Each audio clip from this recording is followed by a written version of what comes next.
तिबारा जैसे फिर सोने लगे तो कहा बेटा पानी। लड़का उन्होंने कहे तुम्हारा पेट हुआ कि कोट हुआ है?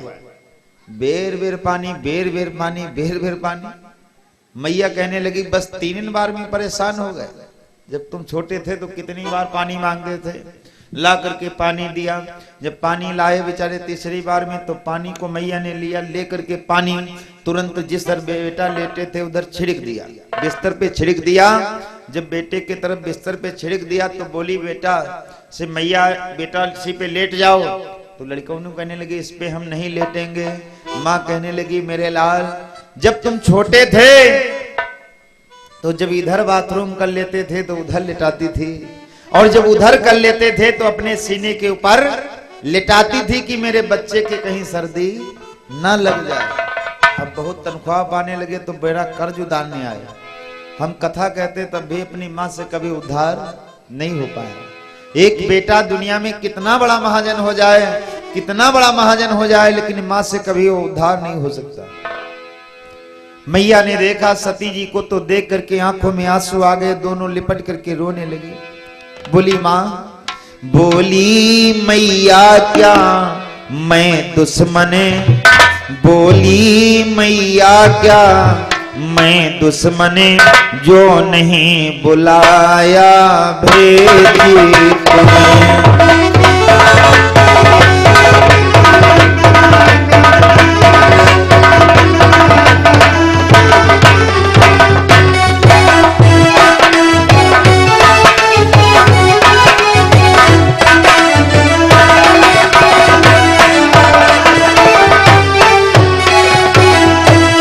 बोली मैया क्या मैं दुश्मने, जो नहीं बुलाया भेजी तुम्हें।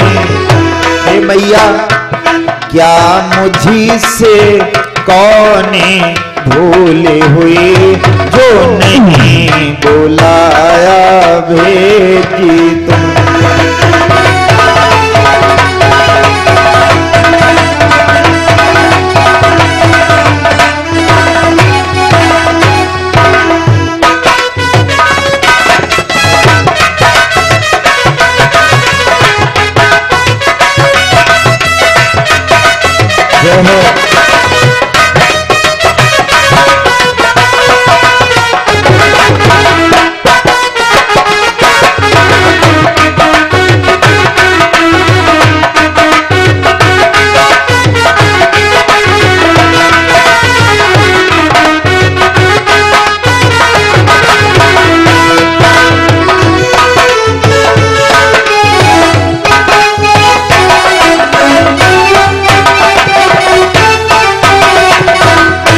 बोली माँ मैं कौन आपकी दुश्मन बेटी थी जो तुमने सबको बुला लिया लेकिन हमको नहीं बुलाया।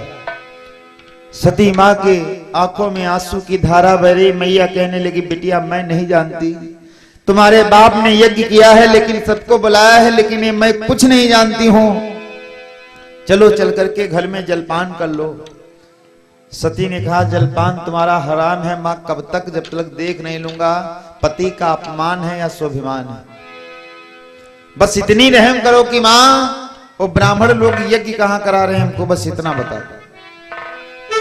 जहां पर वो यज्ञ होती है माँ वहीं मुझे पहुंचा दीजिए।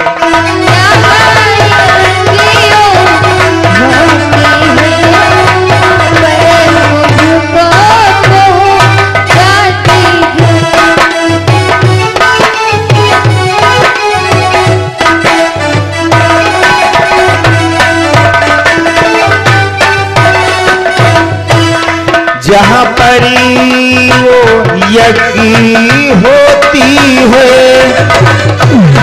माँ मुझी को वहीं पहुँचा दीजिए। भैया देखूंगी स्वामी का मेरे कहीं भाग लगाया नहीं लगा।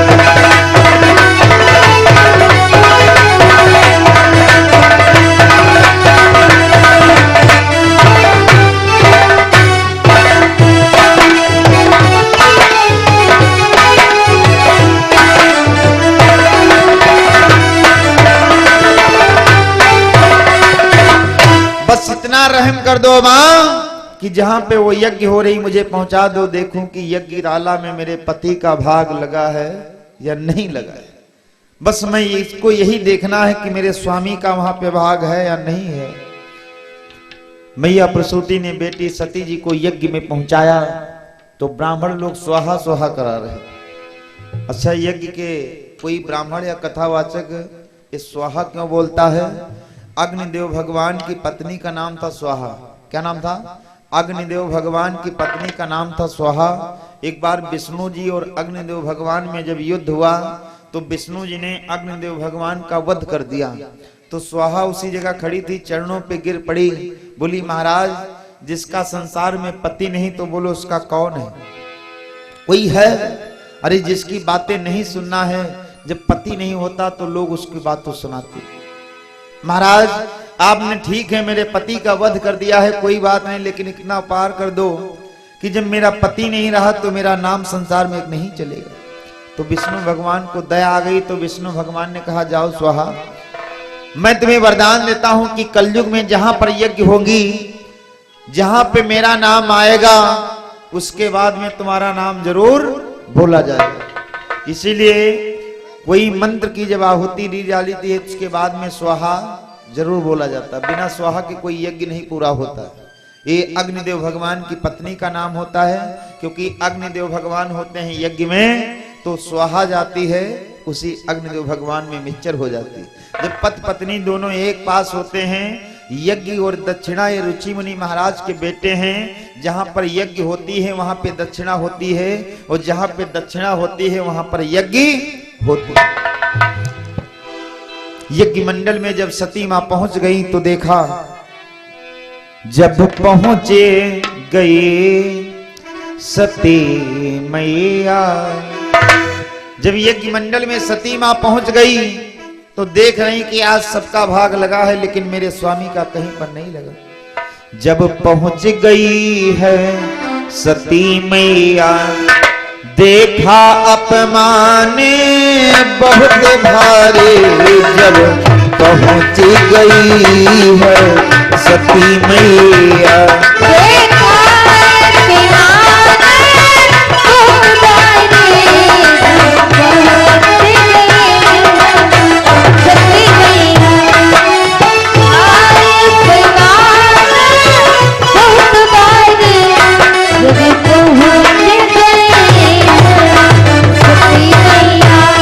जब पहुंच गई है सती मैया, देखा अपमान बहुत भारी। स्वामी महाराज आपके होते हुए और आपका अपमान, जिस यज्ञ में मेरे स्वामी नहीं, जिस यज्ञ में मेरे स्वामी नहीं, वो यज्ञ पूरा नहीं हुआ।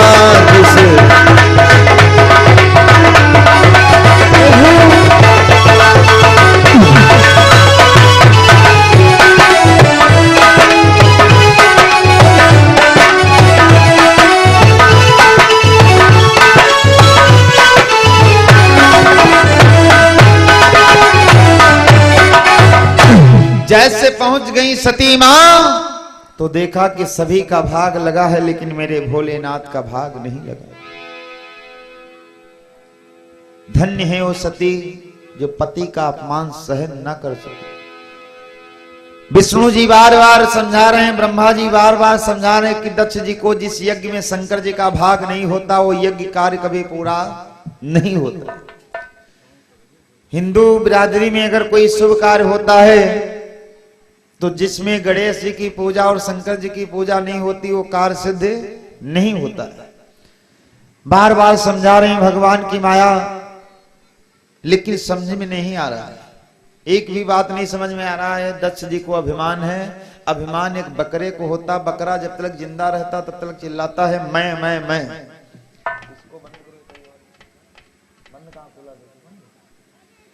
अभिमान एक बकरे का होता है।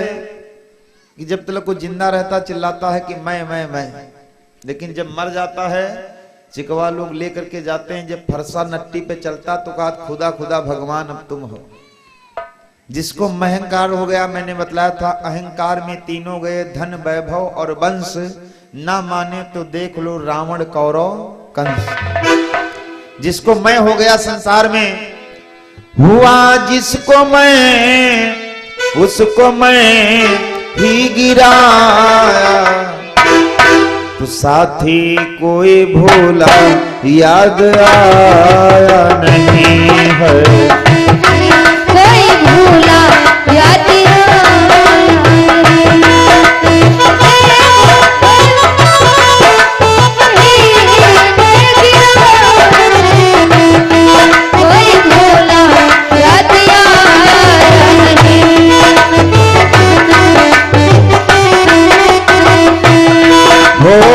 हुआ जिसको मैं उसको मैं ही गिराया, जिसको मैं उसको मैं ही गिराया, साथी कोई भूला याद आया नहीं है, साथी कोई भूला याद आया नहीं है।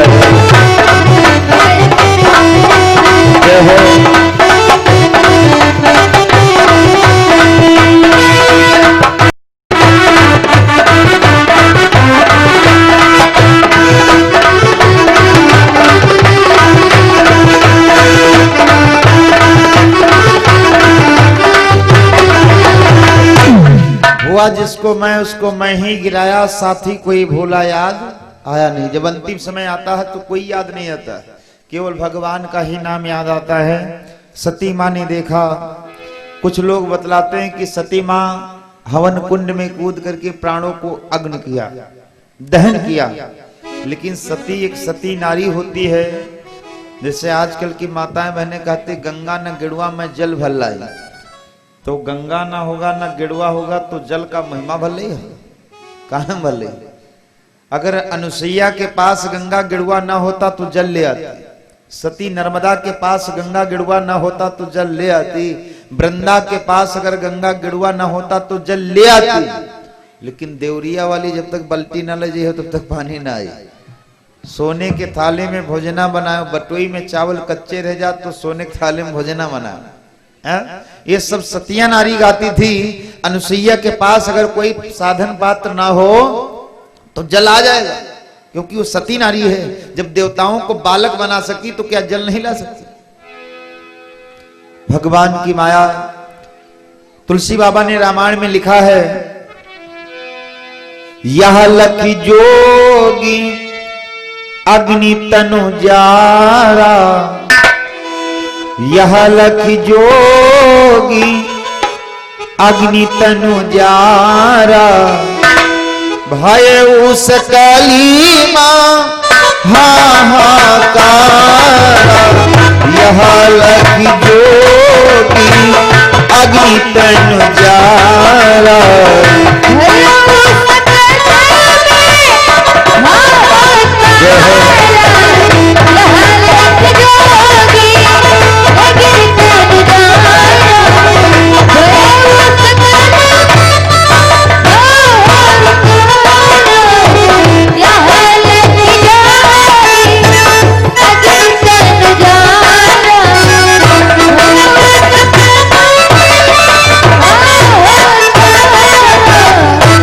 यह लख जोगी अग्नि तनु जारा, ओ भयो सकल महाहाकारा।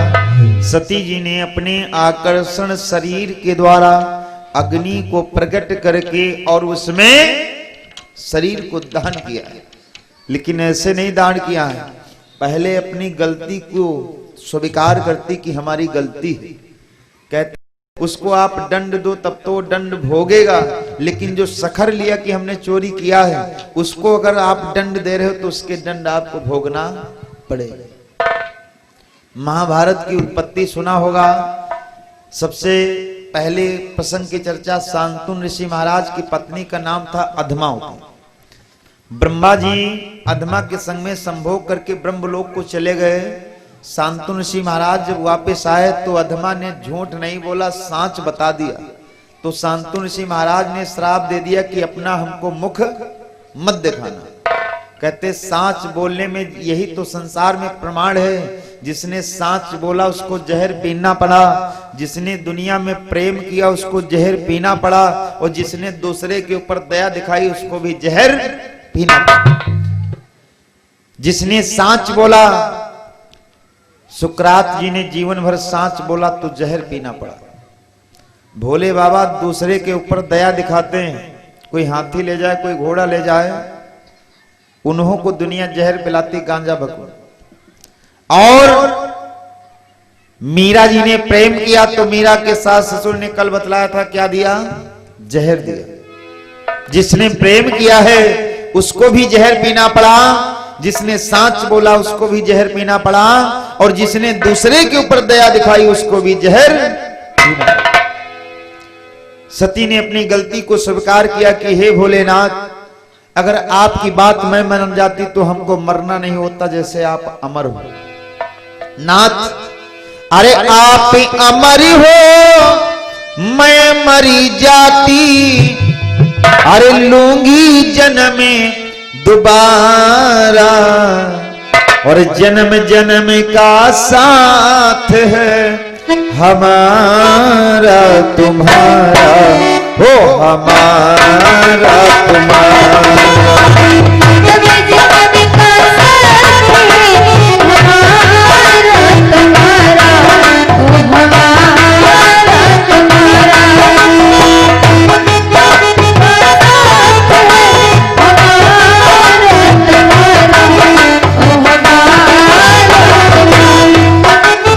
आप अमर हो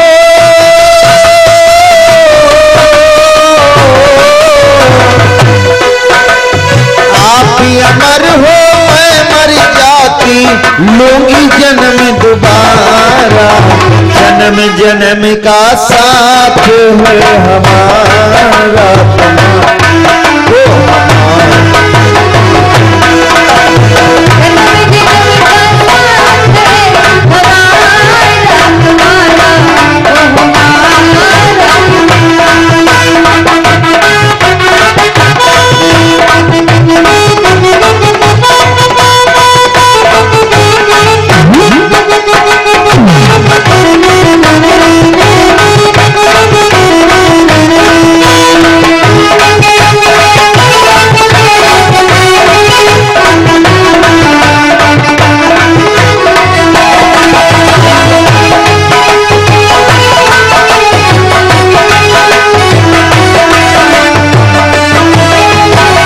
स्वामी।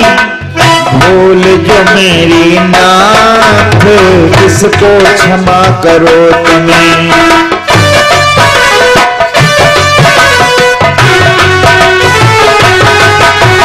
भूल जो मेरी नाथ, इसको क्षमा करो तुम्हें।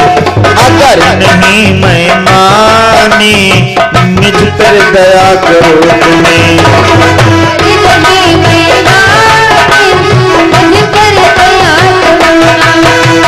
अगर न मिलते इस दुनिया में, अगर न मिलते इस दुनिया में, लोग जन्म दोबारा, जन्म जन्म का साथ है हमारा तुम्हारा, हाँ हमारा तुम्हारा।